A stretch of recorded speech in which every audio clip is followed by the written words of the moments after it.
Sound of a distant, lonely train whistle fades into quiet ambiance. You ever hear a sound that just sends a shiver right down your spine?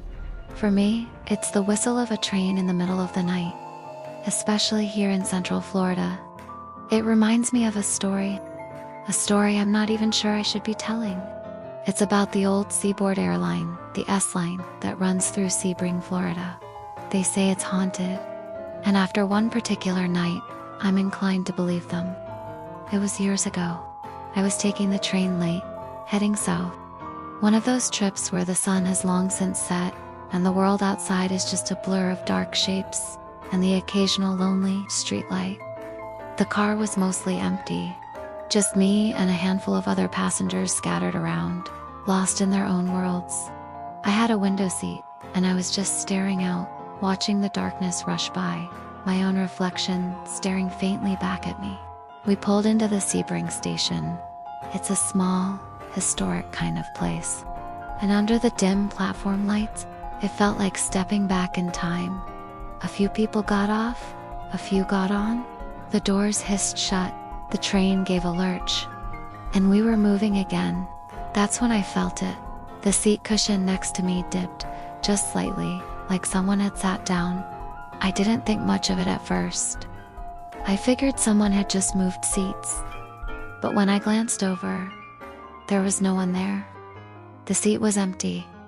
I kind of chuckled to myself, thinking, okay, old train, weird springs, whatever.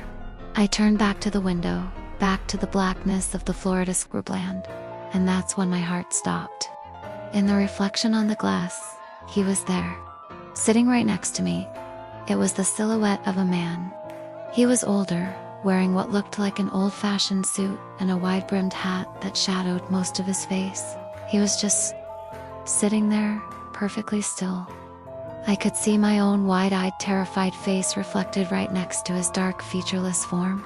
I was too scared to move, too scared to even breathe. My mind was screaming, but my body was frozen. And then, he turned his head in the reflection. Slowly, he looked right at me.